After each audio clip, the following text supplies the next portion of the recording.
आपको क्या लगता है, आपके अंदर आत्मा है या नहीं है? नहीं मतलब कितना लंबा चौड़ा वाला?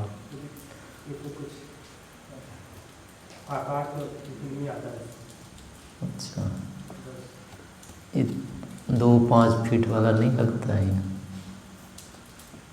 यही आत्मा नहीं लगता? अच्छा चलो, ये तो लगता है कि आत्मा को अभी नहीं जानता हूँ, ये लगता है आत्मा को जानता हूँ। तो एक तो जैसे शरीर के बारे में कह नहीं सकते कि नहीं जानता हूँ,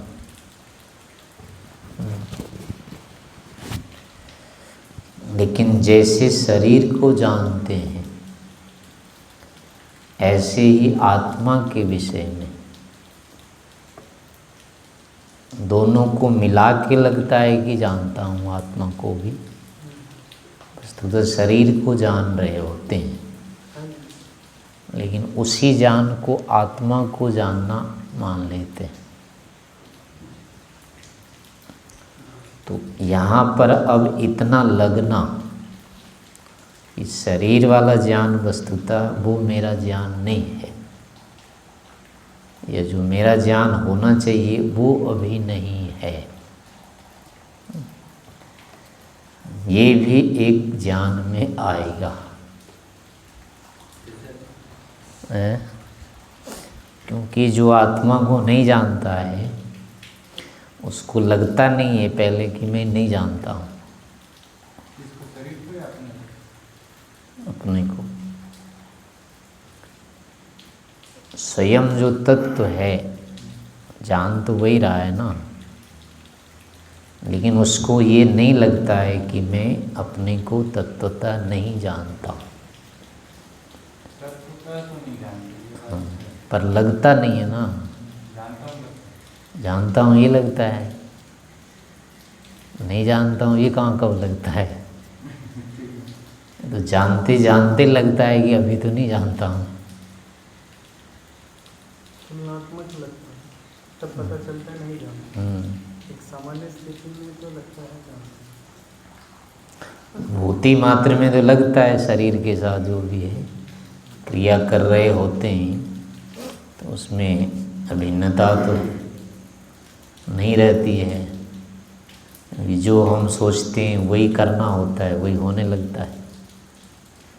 शरीर से मन से जो भी है होने लगता है, तो उसमें लग जाता। उसमें कैसे लगेगा कि मैं रह गया अलग। संबंध शरीर के साथ आत्मा का तो है ही क्रियाओं में, इसलिए सर्वथा अभाव भी नहीं होता है, लेकिन वो ज्ञान नहीं है। ज्ञान का होता है जो स्वरूपतः ज्ञान होता है, जो वस्तुतः वास्तविक ज्ञान है। शरीर के साथ आत्मा का भेद है, दोनों पृथक पृथक हैं और दोनों में सामान्य विशेष धर्म है। तो उस सामान्य विशेष धर्म पूर्वक ज्ञान होना, उसके परिणाम अलग होंगे अगर आत्मा और शरीर को हम वस्तुतः जानते हैं तो। नहीं जानते हैं तो अलग अभी हो रहा है, परिणाम आता है। शरीर आत्मा को जान लेने पर कभी ये नहीं लगेगा कि मैं जीता रहूं। हाँ, शरीर से या अपने स्वरूप को जान लेने पर ये नहीं लगेगा कि मैं जीता रहूं। अगर ये लग रहा है कि मैं जीता रहूं तो ये लक्षण है कि नहीं जानते अपने को।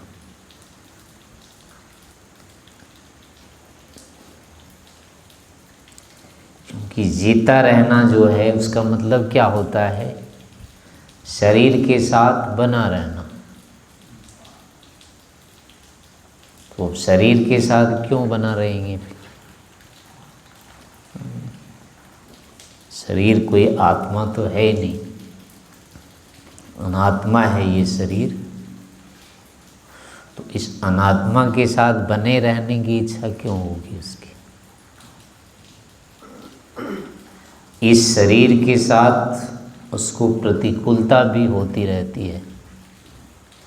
अनुकूलता तो थोड़ी होती है, प्रतिकूलता अधिक होती है। तो ऐसी स्थिति में वो अधिक प्रतिकूलता क्यों चाहेगा?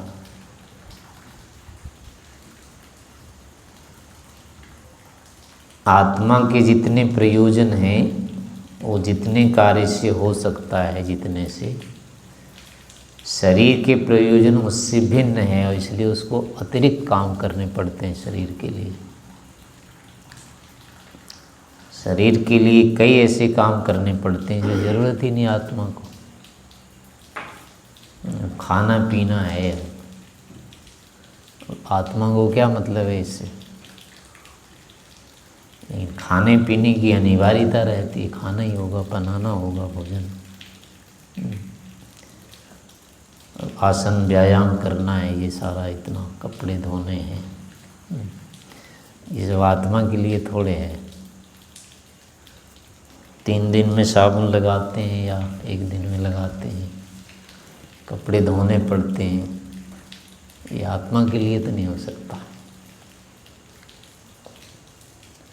लेकिन ये सब काम सारे करने पड़ते हैं। बीमार हो जाता है ये शरीर, रोगी हो जाता है, उससे बाधा होती है। और वो आत्मा में कभी हो सकता है कि ऐसा हो ही नहीं सकता है। अब उसको व्यर्थ में ढोना पड़ता है बीमार शरीर को। व्यर्थ में क्यों ढोना चाहेगा? यानी चाहने मात्र से शरीर अलग नहीं हो जाता है, ना छोड़ देता है शरीर को। लेकिन अभी जैसी इच्छा होती है नहीं कि बना रहे मेरा शरीर, शरीर के साथ मेरा संबंध बना रहे, यानी मरूं नहीं, वियोग ना हो जाए इससे। यानी ये मानने मात्र से तो नहीं जुड़ रखा है, जुड़ा रहता है ना शरीर। शरीर हमारे साथ जो जुड़ा हुआ है वो केवल मानने मात्र से क्या? यदि हम मानना छोड़ दें कि मेरे से अलग हो जाए तो अलग हो जाएगा? नहीं होगा।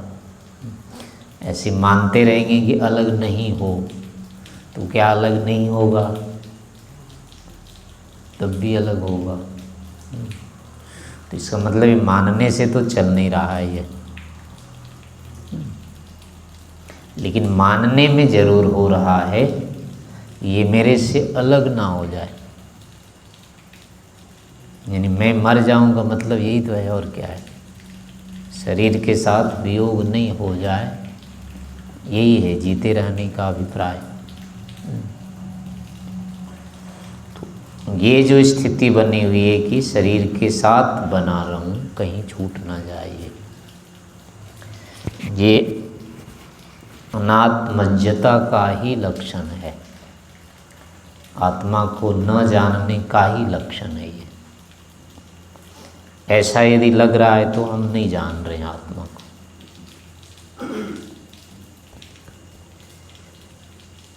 ऐसे ही जीने का है, मरने का है,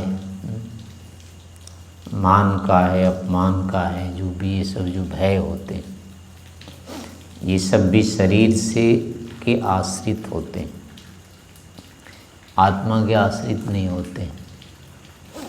आत्मा का क्या अपमान होगा? छोटा तो होगा नहीं, बड़ा नहीं होगा, कुछ नहीं, मूर्ख नहीं होगा, विद्वान नहीं होगा, चोर नहीं होगा, बेईमान नहीं होगा, वो तो कुछ होता नहीं है। तो उसको आपत्ति कैसे हो जाएगी इन चीज़ों से? ये सारी चीज़ें होती है या तो जीवन को होती है या शरीर को होती है। अपमानित करने वाला क्या करेगा? दोष बनाएगा, दिखाएगा। वो दोष सारे शरीर से संबंधित होते हैं। या फिर मानसिक अज्ञान से संबंधित होते हैं। मूर्खता होती है या तो उसमें आत्मा के रूप में तो कुछ होता नहीं उससे, लेकिन डर लगता है अपमान से,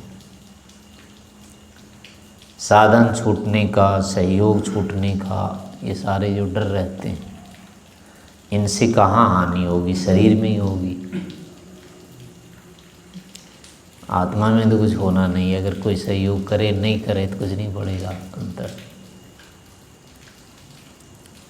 तो इसलिए ये सब जो परिणाम आ रहे हैं वो इसलिए आ रहे हैं कि आत्मस्वरूप का हमको अभी नहीं है बोध, उसको हम नहीं जानते।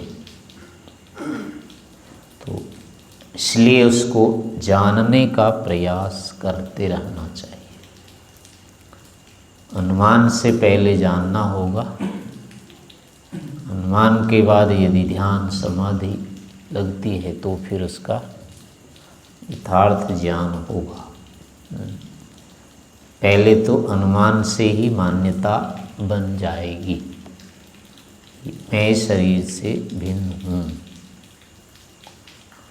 अनुमान भी निश्चय करा देगा, कराता है ये भी। जैसे शब्दों से निश्चय होता है वैसे अनुमान से भी निश्चय होता है, वैसे प्रत्यक्ष से भी होता है। तो कई ऐसे कार्य जो हैं शरीर में रहते हुए हम दिन रात करते हैं, जो कि आत्मा को शरीर से भिन्न करने वाले हैं। जैसे कि आँख, नाक, कान आदि जो हैं, ये थोड़ी देर के लिए यदि कहेंगे ये जान तो लेते हैं, जानते हैं, लेकिन ये जान करके उस ज्ञान से जो प्रतिक्रिया होती है वो कभी नहीं करते हैं। ये नहीं, किसी को देखने के बाद जो उसके प्रति हम प्रतिक्रिया करते हैं वो आँख से तो नहीं करते कभी, सुन करके जो हम प्रतिक्रिया देते हैं कुछ, वो कान तो नहीं करता है उसको। किसी व्यक्ति को देख लिया, लेकिन अब उसको मना करना है कि इधर मत आना, तो आँख तो नहीं मना करेगी अब उसको।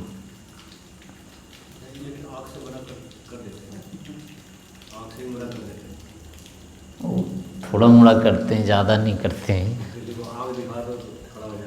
ना, मुंह हिलाते हैं फिर। केवल आँख से मना नहीं कर पाएंगे, आँख बड़ी कर दो ऐसे करके। हाँ, मुंह टेढ़ा करना पड़ेगा और कुछ करना पड़ेगा, केवल आँख से नहीं काम चलेगा। और सुन के मान लो करना है, ये पता लग गया कि वो आ रहा है, किसी ने बताया, अब क्या करेगा कान? कान तो नहीं जाएगा इधर, कान कोई प्रतिक्रिया नहीं करता है। अब कोई दुर्गंध आ रही है या सुगंध आ रही है तो अब नाक क्या करेगी? कुछ नहीं करती है नाक। या तो हम भागते हैं या जो कुछ करते हैं, पैर करता है, हाथ करता है, जो कुछ करता है, ये प्रतिक्रिया करते हैं। ऐसे छू गया, ठंडा लग गया, गर्म हो गया, तो त्वक क्या करेगी? कुछ नहीं करती है ये। तो ज्ञान जिनसे होता है, प्रतिक्रिया उनसे नहीं होती है, लेकिन उस ज्ञान पूर्वक प्रतिक्रिया होती है।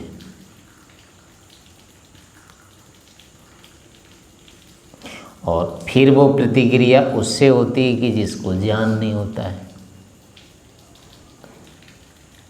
यानी देख करके, सुन करके पहले प्रतिक्रिया तो जिह्वा करती है, वाणी करती है, और वाणी को कुछ ज्ञान नहीं होता है, न देखती है, न सुनती है, न कुछ नहीं करती है। तो ये वाणी प्रतिक्रिया करने लगती है, जबकि जिसको ज्ञान हुआ, अनुभूति में क्या होता है, प्रतिक्रिया कौन करता है? जिसको ज्ञान होता है वही करता है, या जिसको नहीं होता है वो करता है? अनुभूति में क्या लगता है, हम ही जानते हैं, हम ही करते हैं ना, ये लगता है अनुभूति में। हमको सुनाई दिया तो हमने ही मना किया, हमने देखा तो हमने उसको मना किया, यही होता है। अनुभूति तो यही कहती है, यानी जिसने जाना उसी ने प्रतिक्रिया किया है, ये अनुभूति करती है, होती है। लेकिन यहाँ हो कहाँ रहा है?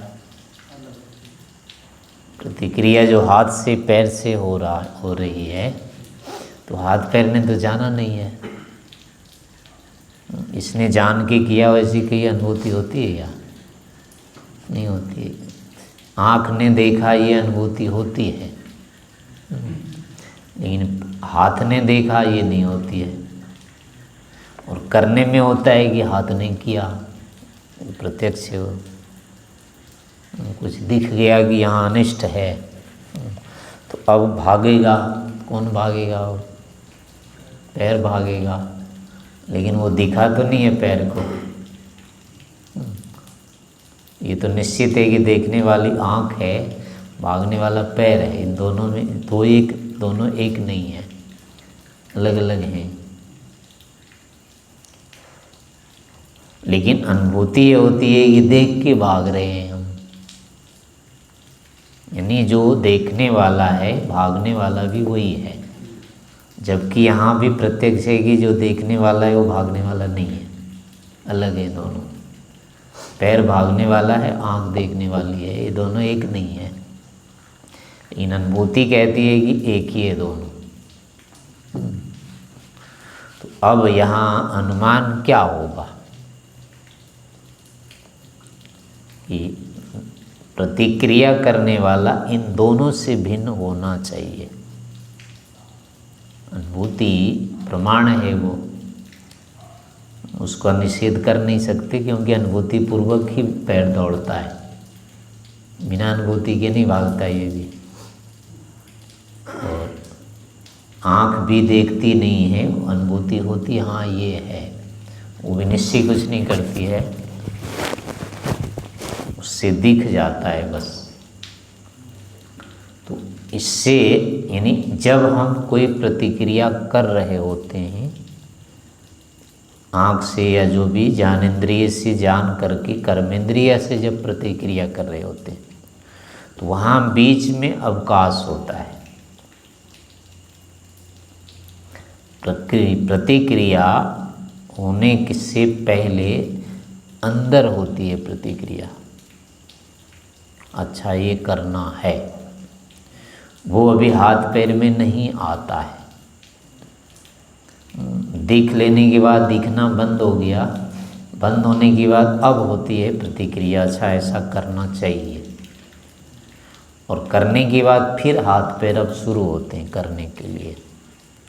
तो इतने में यानी प्रतिक्रिया से पहले और उसके निमित्त के बाद बीच में अवकाश होता है। तो वहाँ उस अवकाश में जो अनुभूति हो रही है, वहाँ जो प्रतिक्रिया या निश्चय हो रहा है, उसका जो आश्रय है वो इन दोनों से अलग है, और वहीं पर हम हैं, वही हम है, या तो ये कह सकते हैं इंद्रियों के बीच और ज्ञानेंद्रिय और कर्मेंद्रिय के बीच, यानी ज्ञान होने के बाद और कर्म होने से पहले जो काल होता है, उस काल में आत्मा की कारणता रहती है। उस काल में जो क्रिया हो रही है वो आत्मा के कारण हो रही है, वो आत्मा में ही हो रही है। अब इन दोनों के बीच में थोड़ा सा मन आ सकता है कि चलो मन ने किया, दिखाई देना मन में चला गया, और मन के द्वारा फिर हाथ में वो आ गया। बीच में मन केवल है, मन से ऐसा हो जाता है। तो इसमें भी अंतराल दिखता है कि कई ऐसे काम होते हैं यानी कि जहाँ अभी बाहर से ज्ञान नहीं हुआ, उस समय भी कार्य होता है उसके विषय में। यानी किसी व्यक्ति, कोई व्यक्ति अभी यहाँ आया नहीं है और उसको हम पहले से मना करते हैं कि आप मत आना, तो अब ये निषेध जो कर रहे हैं ये किसके निमित्त से है? आँख के, कान के, किसी के है क्या? इनमें से कोई निमित्त नहीं है।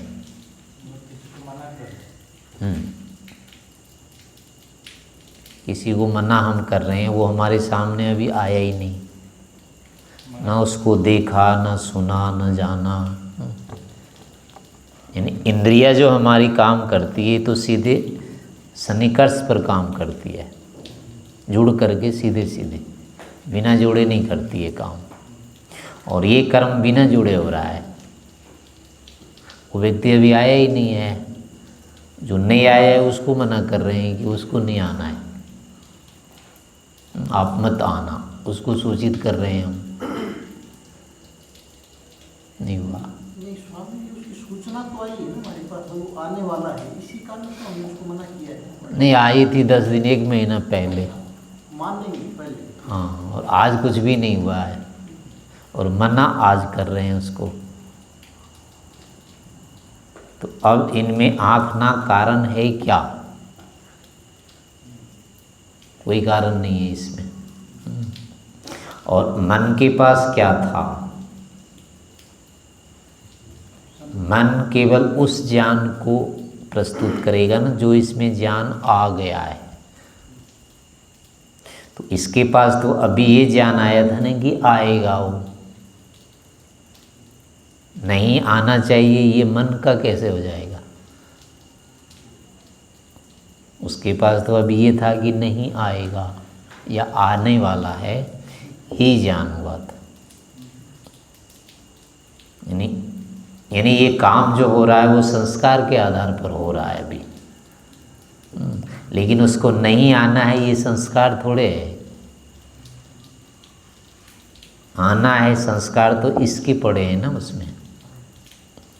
तो आना है इस आधार पर अब प्रतिक्रिया हो रही है कि नहीं आना है। तो ये स्मार्थ केवल नहीं है, ये स्मृति के आधार पर एक दूसरी कल्पना है, ध्यान करना। तो मन ऐसा नहीं करता है।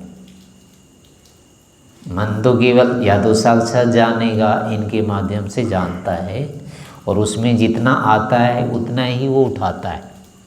और नहीं आना है जो निर्णय कर रहे हैं। हाँ, ये मन का बस का नहीं कि उसमें है ही नहीं। बुद्धि हो जाएगी। हाँ। बुद्धि हो जाएगी। नहीं। मन में उसके उस व्यक्ति से संबंधित पहले से भी कोई सूचना पहले से पड़ी हुई होगी, तभी तो हम उसको मना करते हैं कि अब मत आ।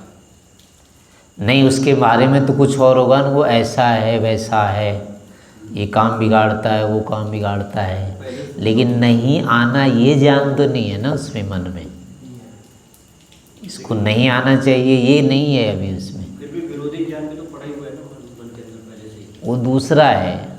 उसी के आधार पर तो नहीं बोला, मतलब नहीं आना है ऐसा कहा। मन ऐसा नहीं कर सकता ना, लेकिन वो मन के अंदर जो ज्ञान पहले से पड़ा हुआ तो ज्ञान को तो करता ही नहीं कुछ। वो एक ज्ञान दूसरे ज्ञान को तो कुछ करता नहीं बाधित। ज्ञान से तो कुछ नहीं होता है ना जुड़ करके वो। अपने आप में से जो निर्णय कर रहा है कि नहीं आना है, वो चलो बुद्धि मान ले उसको। नहीं, बुद्धि के वहाँ तक भी केवल 2 ज्ञान हैं कि ये आना है, नहीं आना है, इसके लिए और भी कुछ होगा कारण। वो भी निर्णय हो रहे हैं ना वहाँ। मन में तो होगा। तो कारण वो एक अलग, वो उसका भी ज्ञान है संस्कार रूप में कि ये चोर है, बदमाश है, जो भी है, जैसा भी है, ये फालतू का व्यक्ति है, ये सब होगा। लेकिन फालतू का व्यक्ति है वो नहीं आने से भिन्न ज्ञान है ये।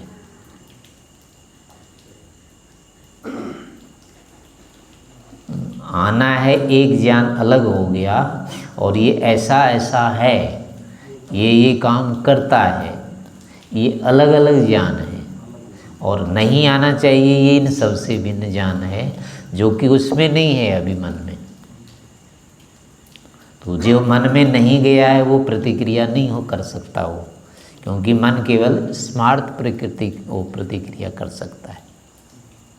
जो उसमें है नया नहीं करता है मन कभी,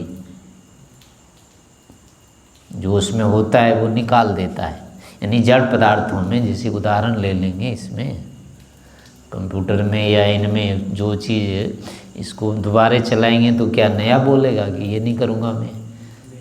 जितना भरा है वो उल्टा ज्यों का त्यों उलटता है बस, इससे ज़्यादा नहीं कुछ करेगा। ये नया कुछ कर ही नहीं सकता, ये बदल ही नहीं सकता उसको। तो ऐसे ही जो स्मृति वाली स्थितियाँ होती है वो जो अनुभूत है केवल उतनी होती है। तो उस स्मृति का आधार जो है जहाँ रखा हुआ है वो आँख से एक अतिरिक्त है, ये ज्ञान होता है। लेकिन जिसमें ये चीज़ रखी जाएगी वो कोई नया निर्णय नहीं ले सकता है, जैसे ये नहीं लेता है। तो अगर मान लो इसके बाद मन है भी तो मन प्रतिक्रिया कर रहा हो, ये नहीं होगा।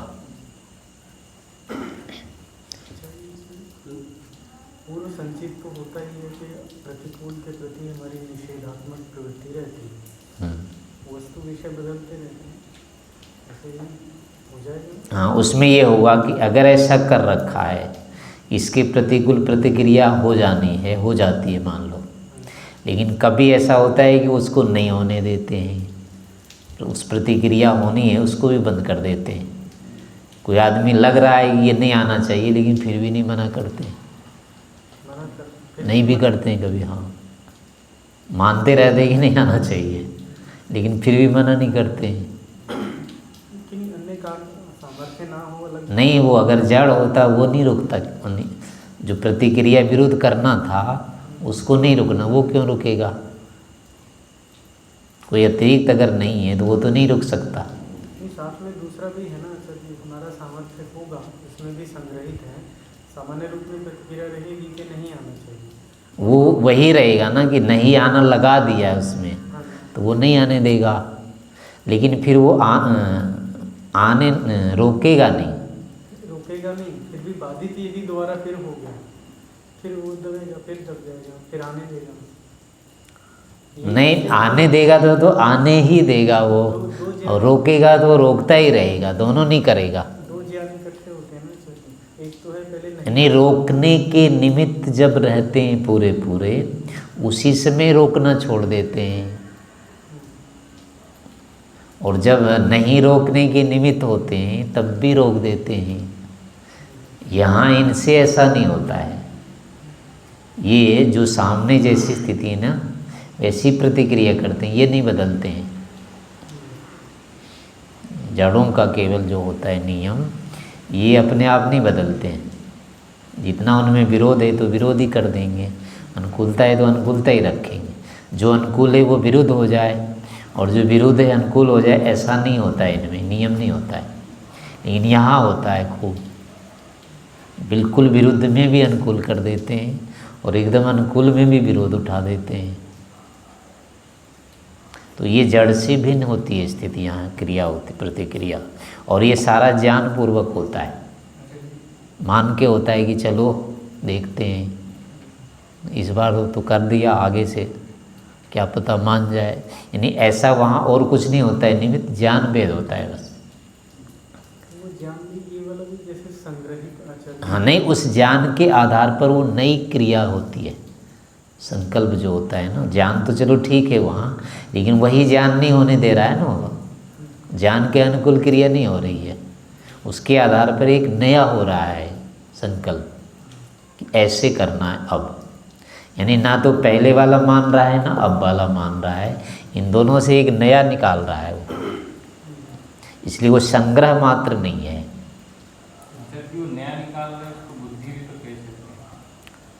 बुद्धि ऐसा नहीं कर सकती है, बुद्धि भी उनमें से एक को केवल करती है, या तो ये कर लेगी या ये कर लेगी, बस मिला देगी। बुद्धि का काम इससे ज़्यादा नहीं है। हाँ, छाटने के बाद भी यहाँ निरस्त कर देते हैं। बुद्धि ऐसा नहीं करती है, वो एक को छाट लेगी, बस दो में से कौन सा चाहिए इतना तो कर देगी, यानी भेद दिखा देती है बुद्धि। लेकिन करना है या नहीं करना है ये बुद्धि का भी नहीं होता है। इससे ये ऐसा है, भेद है इसमें, इतना काम बुद्धि का होता है, उतना ही करते हैं बुद्धि से। बुद्धि से समझ में आने के बाद भी रहता है कि करें कि नहीं करें। निर्णय करते तभी तो करते नहीं, निर्णय होने पर भी टाल देते हैं उसको, निर्णीत को भी हटा देते हैं, और कभी कभी बिना निर्णय के भी कर देते हैं। ये बुद्धि का काम नहीं होता है, यानी बुद्धि विरोध भी कर देते हैं, समझ में आने पर भी बोल देते हैं। नहीं ये तो वो कहते हैं कि ये गलत कर दिया, वो कहते पता है मुझे, यानी बुद्धि तो है उसके पास, काम तो कर रही है कि नहीं करना चाहिए, उसके बाद भी फिर भी करते हैं। तो वो बुद्धि का काम कैसे हो सकता है? केवल बुद्धि नहीं है वहाँ पर, बुद्धि से भी आगे है कोई। उन अवसरों में यानी जहाँ प्रतिक्रिया जो होती है वहाँ केवल ज्ञान निमित्त होता है, ज्ञान से ही ज्ञान वहाँ करते हैं, उसी आधार पर वो प्रतिक्रिया करते हैं। तो इसलिए इन सब से एक भिन्न वो आधार बनता है उस ज्ञान का, यानी बिना संबंध के ही वहाँ प्रतिक्रिया करते हैं। तो बिना संबंध वाली जो प्रतिक्रिया होती है वो ज्ञान मात्र से होती है, और उस ज्ञान का एक आधार है।